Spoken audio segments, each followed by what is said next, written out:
மீண்டும் மற்றொரு வீடியோ மூலமாக உங்க எல்லாரையுமே சந்திக்கிறதுல சந்தோஷம். இந்த வீடியோ எதை பத்தி அப்படின்னு சொன்னா, நம்ம எல்லாருமே குறிப்பாக அம்மாக்கள் நம்ம குழந்தைகள் மேல ரொம்ப பாசமா இருப்போம். நம்மளோட உலகமே நம்ம குழந்தைகளாகத்தான் இருக்கும். நமக்கு இருக்கிற ஏதோ ஒரு பிரச்சனையால, ஏதோ ஒரு ஸ்ட்ரெஸ்ஸாலயா இருக்கட்டும், நம்மள அறியாம செய்யற பேரண்டிங்ல செய்யற சில தவறுகள் எங்க குழந்தைகளோட எதிர்காலத்தை பாதிக்குமா அப்படின்னு கேட்டா கண்டிப்பா அது பாதிக்கக்கூடும்.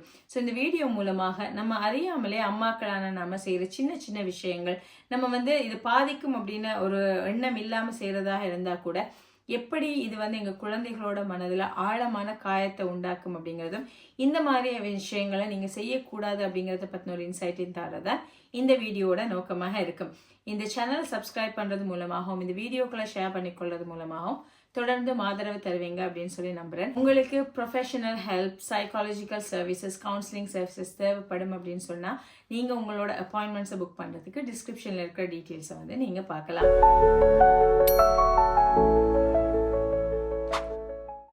சரி, இப்ப நம்ம என்னென்ன தவறுகள் செய்யறது நம்ம குழந்தைகளை பாதிக்கும் அப்படின்னு சொன்னா, இதுல முதலாவது தவறு தான் நீங்க உங்களை அறியாமலே செய்யறது உங்களோட குழந்தைகளை கம்பேர் பண்றது. எவ்வளவு பேர் சொல்ல கேட்டிருப்போம் நாம, உங்களோட குழந்தைகளை கம்பேர் பண்ணாதீங்க அப்படின்னு சொல்லி. இந்த கம்பேரிஷன் அப்படிங்கிறது என்ன மாதிரியான மாற்றங்களை கொண்டு வரும் அப்படின்னு தெரிஞ்சா நம்ம சொல்ல மாட்டோம். நாம உண்மையிலேயே யோசிச்சு பார்த்தா, நான் என் பிள்ளைய நான் யாரோட கம்பேர் பண்ணனானா நீங்க கூட சொல்லலாம், இல்லை நான் கம்பேர் பண்றது இல்லையே அப்படின்னு சொல்லி. எந்த இடத்துல இது வரும் அப்படின்னு சொன்னா, நீங்க ஏதோ உங்களோட குழந்தையோட ஒரு அச்சீவ்மெண்ட் அல்லது ஒரு தவறு அல்லது உங்களோட பிள்ளை விடுற ஒரு மிஸ்டேக் இருக்கு இல்லையா, இதை நீங்க எப்படி ஹேண்டில் பண்றீங்கிறதுல இந்த கம்பேரிஷன் ஸ்டார்ட் பண்ணுது. வீட்டுக்குள்ளேயே நாங்க கம்பேர் பண்றதை பார்த்திருப்போம். குழந்தைகளை அவங்களோட சிப்ளிங்ஸோட, அண்ணாவோட, அக்காவோட அல்லது சின்ன குழந்தைகளோட நம்ம கம்பேர் பண்ணுவோம். பாரு, இவங்க எல்லாம் இந்த வயசுல இப்படி இருந்தாங்க, நீ இந்த மாதிரி இருக்கிற. அல்லது நம்ம அவங்களோட மார்க்ஸ், அவங்களோட அச்சீவ்மெண்ட்ஸை கிளாஸ்மேட்ஸ், ஃப்ரெண்ட்ஸோட கம்பேர் பண்ண ஆரம்பிப்போம். அல்லது நம்மளோட கம்பேர் பண்ணுவோம். நான் இந்த வயசுல எப்படி இருந்தேன்னு தெரியுமா? இப்படியான விஷயங்களை தொடர்ச்சியாக அம்மாக்கள் சொல்லும் போது அது குழந்தைகளோட மனசுல ஒரு மாறாத வடுவாக உருவாகும். இது ரொம்ப குரூஷியலான ஒரு ஸ்டேஜாக இருக்கும். ஏன்னா உங்க பிள்ளையோட அந்த பர்சனாலிட்டி உருவாகிறது. உங்க பிள்ளை ஒரு தன்னம்பிக்கையான பிள்ளையாக உருவாகுதா அல்லது ஒரு செல்ஃப் கான்ஃபிடன்ஸ் இல்லாத குழந்தையாக உருவாகுதா, அதோட பர்சனாலிட்டி எப்படி, இது எல்லாமே இந்த வயதுல தீர்மானிக்கப்படும்.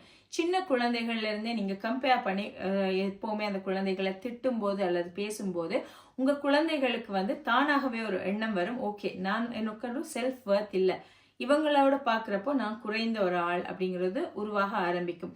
இதனால உங்க பிள்ளைகள் தன்னம்பிக்கை குறைந்த பிள்ளைகளாக எதிர்காலத்துல உருவாகிறதுக்கான வாய்ப்பு இருக்கு. தொடர்ச்சியாக நீங்க கம்பேர் பண்ற குழந்தைகள் இருக்கு இல்லையா, அவங்கள பார்த்தா அவங்க ஒரு 8-10 வயதாகிற நேரம் கூச்ச சுபாவமுடைய குழந்தைகளா ஆகிறதுக்கான வாய்ப்பு இருக்கு. யாரோடையும் பேச மாட்டாங்க, உங்களோட முதுகுக்கு பின்னாலே நிற்கக்கூடிய குழந்தைகள்.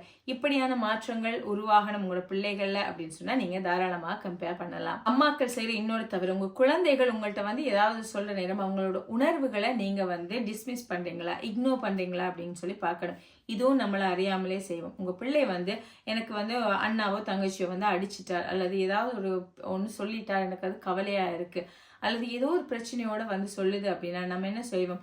அழுகிற குழந்தைய உடனே சொல்லுவோம், ஸ்டாப் கிரைங், அழுறத நிப்பாட்டு, அழாம என்னட்ட பேசு இப்படின்னு நம்மளை அறியாமலே, நான் உட்பட நம்ம எல்லாருமே செய்வோம் இல்லையா? இப்படி நாங்க தொடர்ச்சியாக எங்க குழந்தைகளோட உணர்வுகளை டிஸ்மிஸ் பண்ற ஒரு பேரண்டாக, ஒரு மதராக இருக்கிறோம் அப்படின்னா நம்ம குழந்தைகளுக்கு ஒரு சைலண்டான ஒரு மெசேஜ் சொல்றோம், உன்னோட உணர்வுகளுக்கு எந்த வேல்யூவுமே இல்லை, உன்னோட உணர்வுகள் முக்கியமானது இல்லை அப்படிங்கிறத சொல்ல ஆரம்பிக்கிறோம். இது எங்க கொண்டு பிரச்சனையில முடியும் அப்படின்னு சொன்னா, உங்க பிள்ளைகள் மற்றவங்களோட ஃபீலிங்ஸையுமே புறக்கணிக்க ஆரம்பிப்பாங்க. தொடர்ச்சியாக குழந்தை பருவத்துல இந்த மாதிரி அவங்களோட உணர்வுகளுக்கு இம்பார்ட்டன்ஸ் கொடுக்காம, அல்லது அவங்க ஒரு சிக்கலோட வரப்போ இதெல்லாம் ஒரு பிரச்சனையா விட்டு தள்ளு, இதை விட நான் எல்லாம் எவ்வளவு அனுபவிச்சிருக்கிறேன், இப்படி சொல்ற ஒரு பேரண்டாக நீங்க இருக்கிறீங்க அப்படின்னு சொன்னா எதிர்காலத்துல அவங்க தன்னோட பார்ட்னரோ தன்னோட குழந்தைகளோடைய உணர்வுகளை மதிக்காத ஒரு குழந்தையாக, ஒரு வளர்ந்தோராக ஆகிறதுக்கான வாய்ப்புகள் இருக்கு. ஸோ தயவு செஞ்சு பேரண்ட்ஸ், அம்மாக்கள் இந்த தவறை செய்யாதீங்க. உங்க பிள்ளை உங்கள்கிட்ட ஒரு சிக்கலோட சவாலோட வருது அப்படின்னு சொன்னா அதை காது கொடுத்து கேளுங்க. அல்லது அவங்க என்ன அவங்களோட ஃபீலிங்ஸுக்குரிய அந்த வேல்யூ இருக்கு இல்லையா, அதை கட்டாயம் நீங்க கொடுக்கணும். அடுத்ததுதான் சில பேர் சொல்ல கேட்டிருப்போம், அவங்களோட பிள்ளைகள் செய்யற நல்ல விஷயங்கள் இருக்குல்ல, எப்பவுமே நான் பாராட்ட மாட்டேன். ஏன்னா பிள்ளைக்கு தலக்கணம் வந்துடும். நான் அவங்க ஏதாவது நல்ல விஷயம் செய்தா ஏதோ ஓகே அப்படின்னு கடந்து போவேன் அப்படின்னு. இப்படியான ஒரு அம்மாவாக ஒரு பேரண்டாக நீங்க இருக்கிறீங்க அப்படின்னா இதுல இருக்கிற இன்னொரு சிக்கல் என்ன தெரியுமா, நீங்க எப்பவுமே அந்த குழந்தைகளுக்கு குற்றங்களையே சுட்டி காட்டக்கூடியவங்களாக இருப்பீங்க. நல்ல விஷயங்களுக்கு அப்ரிஷியேட் பண்றது குறைத்து கொள்ற பேரண்ட்ஸ் வந்து மிஸ்டேக்ஸை மட்டுமே சொல்ல ஆரம்பிப்பாங்க. எப்பவுமே கரெக்ட் பண்ணுவாங்க, எதையுமே கரெக்ட் பண்ணக்கூடியவங்களா இருப்பாங்க. சில குழந்தைகள் சொல்ல கேட்டிருப்போம், பேரண்ட்ஸ் வந்து நான் இது செய்தா தவறு அது செய்தா தவறு, என்ன செஞ்சாலுமே அந்த பேரண்ட்ஸ் வந்து என்ன குற்றம் சொல்றாங்க அப்படின்னு சொல்லி. இது வந்து நீங்க எல்லாமே கரெக்ட் பண்ண நேரம் உங்க பிள்ளை இப்படி புரிந்து கொள்ள ஆரம்பிக்கும். ஏன்னா நம்ம செய்யற எல்லாமே தவறுதான் போல, நான் இதை எடுத்தாலும் தவறு வச்சாலும் தவறு, இப்படி பிள்ளைகள் உணரும் போது அந்த குழந்தைகள் வந்து செல்ஃப் எஸ்டீம் குறைந்த குழந்தைகளாக உருவாகிறதுக்கான வாய்ப்பு இருக்கு.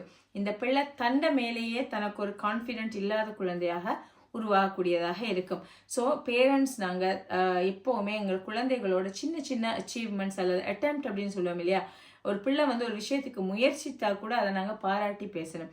நம்ம ஓவராக நம்ம குழந்தைகளில் வந்து ஒரு அன்கண்டிஷனலான லவ் வைக்கிற மூலமாக நம்ம பிள்ளைகளை ஸ்பாயில் பண்ண முடியாது. செல்லம் கொடுக்கறது வேற, பாசம் அப்படிங்கிறது வேற. அதீத பாசம் வந்து நம்ம குழந்தைகளை ஸ்பாயில் பண்ணுமா அப்படின்னு கேட்டால் இல்லை. ஸோ நீங்கள் தாராளமாக உங்கள் குழந்தைகளை நேசிக்கலாம். அதே நேரம் அவங்களோட சவறுகளை வந்து ஒழுங்கான முறையில் சுட்டி காட்டணுமே தவிர குற்றம் சொல்ற மாதிரியா செய்யக்கூடாது. இன்னும் சில பேரண்ட்ஸை பார்த்திருப்போம், ஒரு ஃபியர் பயம் காட்டுறது மூலமாகவோ அல்லது பிள்ளைகளுக்கு ஒரு வெட்கத்தை அவமானத்தை கொடுக்கறது மூலமாக கரெக்ட் பண்ண பார்ப்பாங்க. சின்ன உதாரணம் தான், நீங்க எல்லாருமே நம்ம எல்லாருமே இதை செய்திருப்போம். யோசிச்சு பாருங்க, நம்ம பிள்ளை ஒன்று செய்யற நேரம் இப்படி செய்தேன்னா நான் உன்னை விட்டுட்டு போயிடுவேன், நான் இருக்க மாட்டேன், இப்படியே தொடர்ந்து செஞ்சா உனக்கு அம்மா இல்லாம போயிடுவா, இப்படியான விஷயங்களை நம்ம கூட ஒரு ஸ்ட்ரெஸ்ல வந்து சொல்லியிருப்போம். அல்லது வந்து நம்ம ஷேம் பண்ற மாதிரி செய்வோம். இப்போ உங்களோட பிள்ளை வந்து எங்கேயோ நீங்க கூட்டிட்டு போறீங்க, ஏதோ ஒரு விஷயத்துல உங்க குழந்தை வந்து அழுது அது ஒரு டேண்ட்ரம் காட்டுது அப்படின்னா அதை ஹேண்டில் பண்ண தெரியாத அம்மாக்கள் என்ன செய்வாங்கன்னு சொன்னா, பாரு எல்லாருமே உன்னை பாக்குறாங்க, எனக்கு வெக்கமா இருக்கு, எல்லாருமே உன்னை பார்த்து சிரிக்க போறாங்க, இப்படி அந்த குழந்தைய ஷேம் பண்றத காட்டக்கூடியவங்களா இருப்பாங்க. இந்த தவறு நம்மளை அறியாமலே நம்ம இந்த பிள்ளையோட பிஹேவியரை கரெக்ட் பண்றோம் அப்படின்னு நினைத்து கொண்டு செய்யற ஒரு தவறா இருக்கும். இது உண்மையிலேயே டிசிப்ளினா அப்படின்னு கேட்டா இல்லை, இது ஒரு பய உணர்வை உருவாக்கும். உங்க பிள்ளை தொடர்ச்சியாக இப்படி பயம் அல்லது ஷேமுக்கு உட்படக்கூடிய குழந்தையாக இருக்கும் அப்படின்னா ஒரு இன்ட்ரோவர்ட்டாக, மற்றவங்களோட பேச பழக தயக்கம் இருக்கிற, ஆங்ஸைட்டி இருக்கிற, ஒரு ஃபோபியா அதாவது பய உணர்வு இருக்கக்கூடிய ஒரு குழந்தையாக ஒரு வளர்ந்தோராக ஆகிறதுக்கான வாய்ப்புகள் சாத்தியக்கூறுகள் இருக்கும். இந்த தவறை கூட பேரண்ட்ஸ் நாங்கள் தவிர்த்து கொள்ளணும். அடுத்ததான் நம்ம குழந்தை நம்மக்கிட்ட ஒரு விஷயத்த சொல்ல வருது அப்படின்னு வைப்போம், நம்ம இதை காது கொடுத்து ஒழுங்காக கேட்கிறோமா அப்படின்னு சொல்லி பார்க்கணும். ஆக்டிவ் லிஸ்னிங் அப்படிங்கிறது உங்க குழந்தை சொல்ல வரதை நீங்க எந்த வேலையில இருந்தாலும் அதை வச்சுட்டு செய்யறது. நீங்க உங்க பிள்ளைகள் பேச வர நேரம் போனை பார்த்துட்டு சமைச்சிட்டு அல்லது ஏதோ ஒரு வேலை செய்துட்டு இருக்கிறீங்க அப்படின்னு சொன்னா உங்க குழந்தை நீங்க ஒழுங்காக கேட்குறீங்க இல்லைன்னு அர்த்தப்படுத்திக் கொள்ளும். ஸோ நீங்க ஒரு வேலையாக இருக்கிறீங்க அப்படின்னு சொன்னா உங்க பிள்ளை ஒரு விஷயத்த டிஸ்கஸ் பண்ண வருதுன்னா, ஓகே நான் ஒரு வேலையா இருக்கிறேன், கொஞ்ச நேரத்துக்கு பிறகு நம்ம இதை பற்றி பேசலாம், இன்னைக்கு நைட் பேசலாம், ஒரு 1 ஹவர்ல பேசலாம், இப்படி அந்த குழந்தைகளுக்கு ஒரு டைம் ஒன்று கொடுக்கணும்.